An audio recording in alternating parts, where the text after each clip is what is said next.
There doesn't seem to be that many affordable, smaller sized electric vehicles, but BYD, the Chinese automaker, is trying to change that. Here we've got the Dolphin, which starts from roughly £26,000, and if you want the larger battery pack, which has got a 265-mile WLTP claim, it starts from roughly £30,000.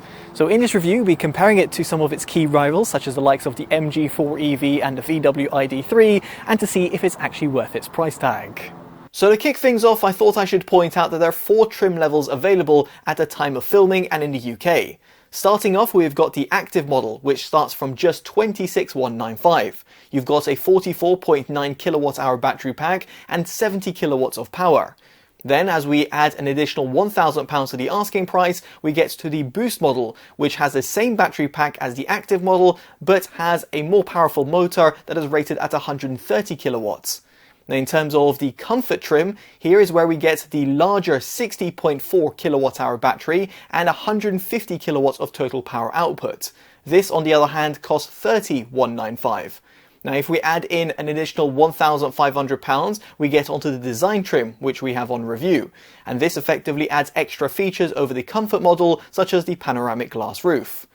So now that you're aware of the differences between the trim levels, let's talk about its electric range.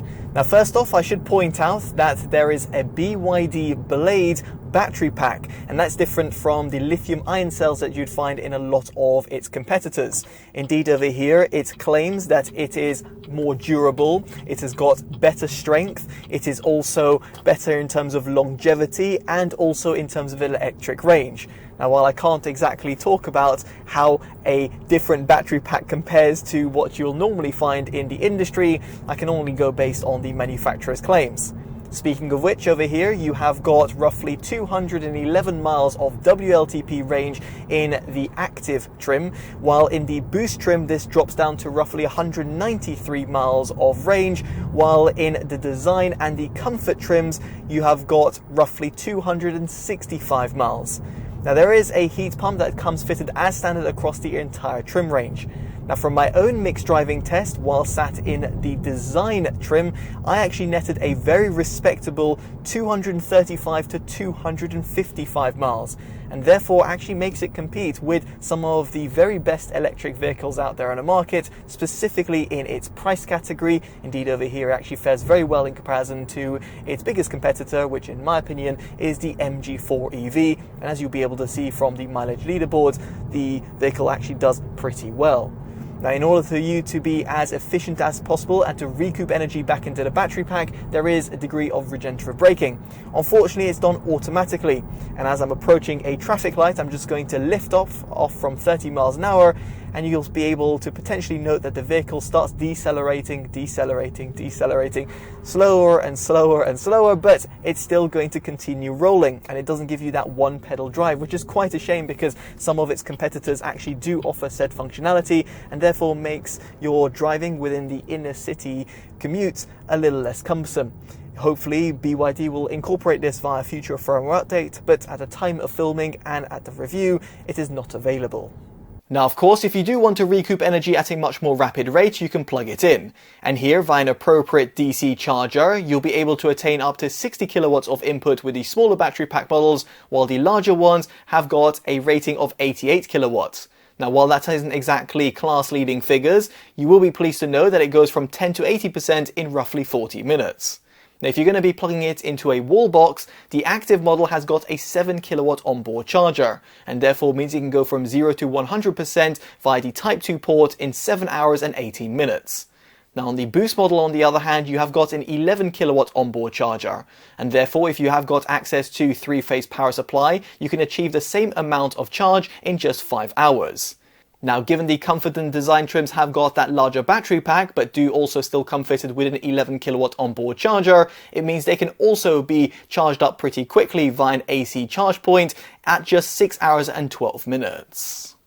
Now, no matter which trim level you go for, all the BYD Dolphins come fitted with vehicle-to-load charging, which is absolutely excellent. This effectively means that you can discharge the battery pack and power a household appliance or even another EV.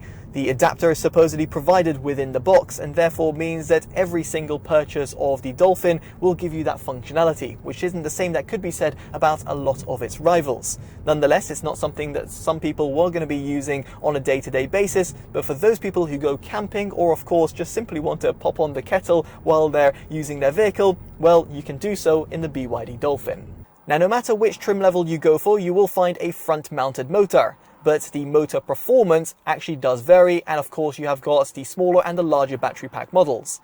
Now in the active trim you've got 70 kilowatts of total power or 94 horsepower and 180 newton meters of torque. Top speed is capped at 93 miles an hour.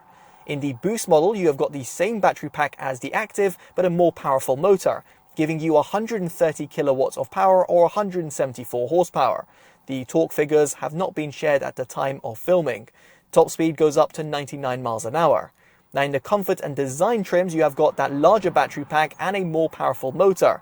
This will equate to 150 kilowatts of total power and 201 horsepower and 310 newton meters of torque. Top speed is yet again clocked in at 99 miles an hour. Now I had the design model tested using RaceLogic's Performance Box Touch, and here from 0 to 20 miles an hour it clocked in at 2.02 seconds.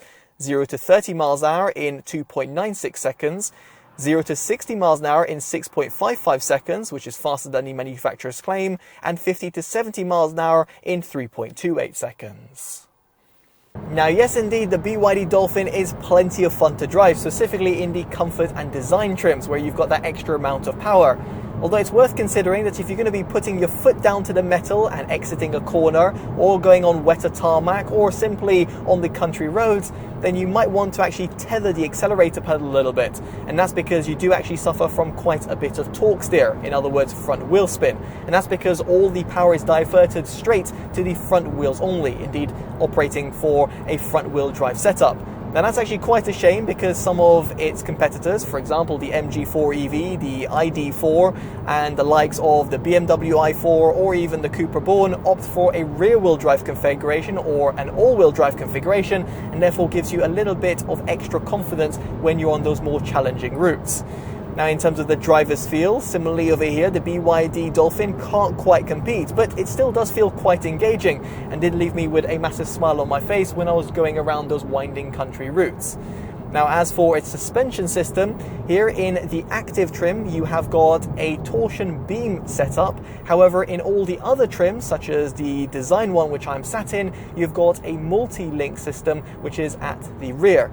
And therefore it actually does provide for a really pleasurable experience, at least in and around the city. It soaks up a lot of the anomalies, the speed bumps and the potholes, and therefore gives you that sort of floaty-like experience. It's not as harsh or as stiff as some of its competitors, namely for example the likes of the MG4 EV. With that said, it does suffer a little bit from that sort of bumpy ride when you're going on those more challenging routes, or for example when you're on the motorway. Funnily enough, right now I'm going on one of those country roads that has a bit of those potholes on the side and there's a little bit of bumps over here, and therefore means it just doesn't feel as settled, and therefore means that you're going to be bouncing around sometimes. Now it's not something to be overly concerned about, but just something I thought I should highlight in comparison to some of its competitors that don't really suffer from this experience. Still, I really do appreciate that the BYD Dolphin is going to be aimed for those people going around the city, and in this respect the vehicle is very pleasurable to drive and therefore will suffice for a lot of consumers. So aside from the performance on the road, what about when it comes to its interior?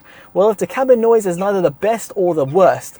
Indeed, over here it's insulated at lower speeds, although when you go at higher speeds you will be able to hear some road noise creeping in from the front of the cabin, and that's due to the tyres, and you'll also be able to hear some wind deflecting off the A-pillars and the wing mirrors. It's not too bad in the grand scheme of things, but just something worth bearing in mind.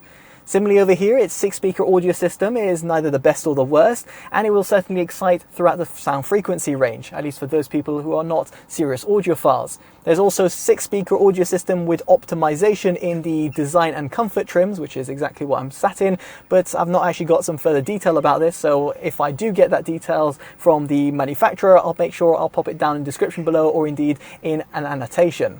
This perfectly brings me on to the use of technology, and here there's a 12.8-inch display that's planted at the center of the dashboard. It's a shame that it cannot be tilted towards the driver or indeed the passenger. but it can be rotated. And indeed over here can be used in both a horizontal and a vertical format, which is certainly appreciated if you're going to be using certain applications, for example navigation, or of course if you're going to be sharing the vehicle and if the other person prefers the other configuration. Now personally I actually prefer the horizontal format purely because it allows you to have a better view over the bonnet. But of course some people will prefer that vertical format, in other words a portrait, and therefore means that that customization is there for you to use.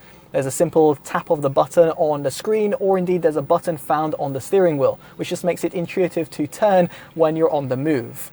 Now the infotainment system is also very fluid and responsive, and also supports Android Auto and Apple CarPlay over a wired connection. My main complaint, however, is the fact that the screen itself is actually quite dim. I actually noticed this on the BYD Atto 3, and while I had a very short time with it, here I can actually say that the BYD Dolphin suffers from the same sort of issue.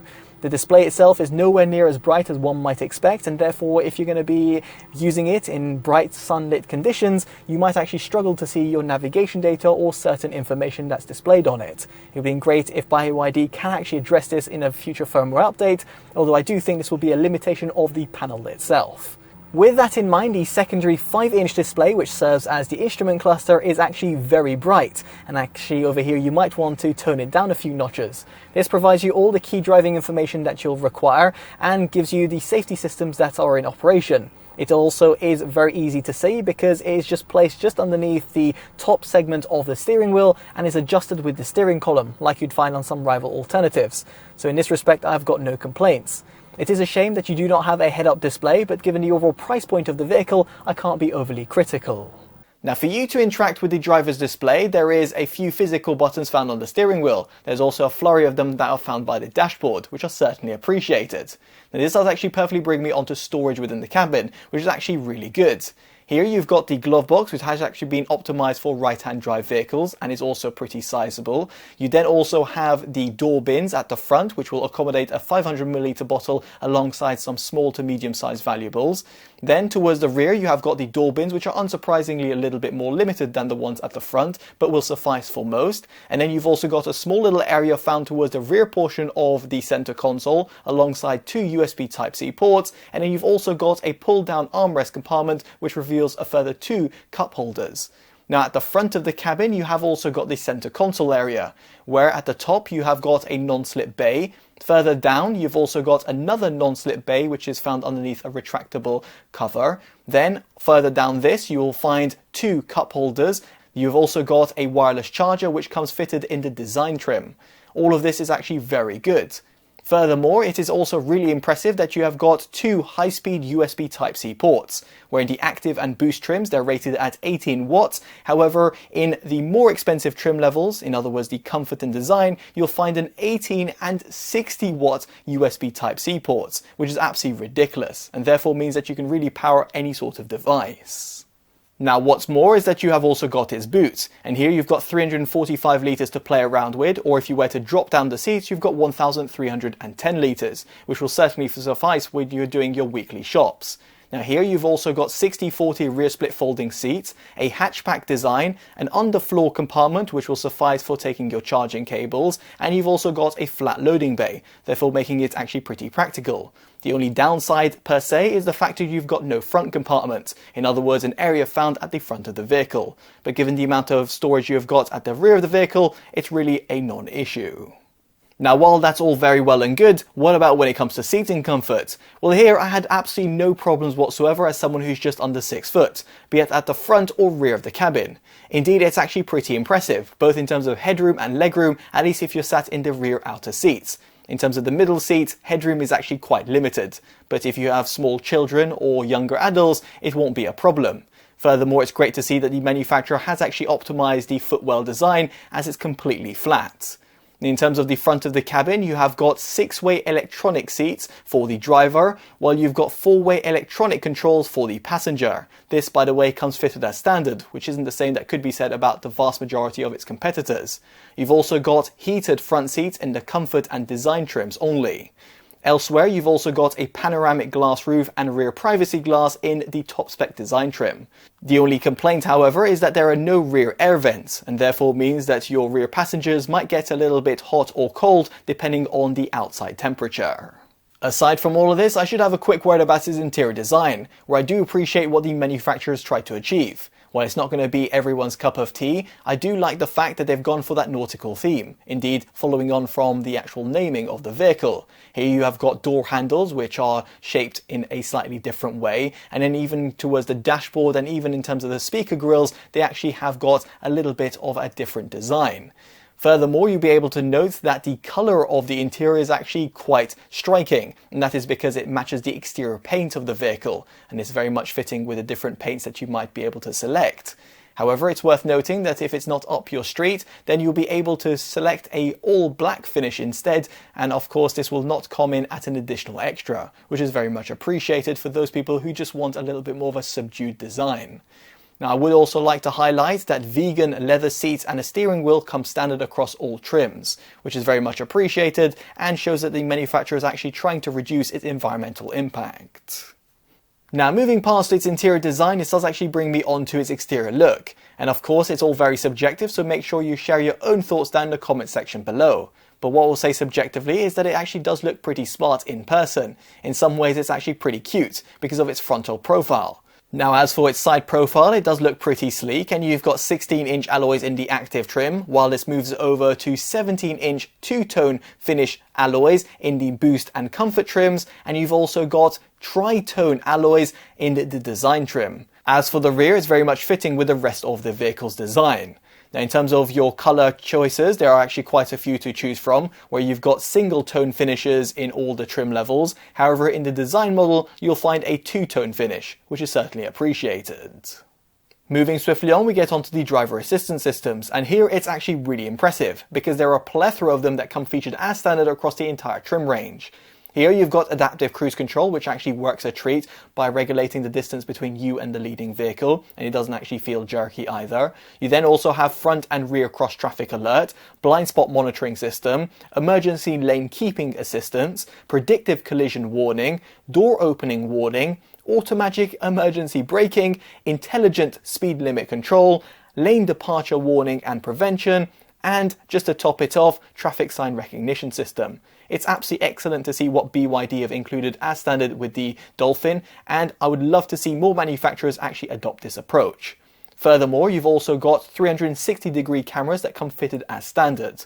And it's worth noting over here, you've got rear parking sensors fitted on all trim levels. However, if you do want the front parking sensors, you'll have to go for the comfort and design trim.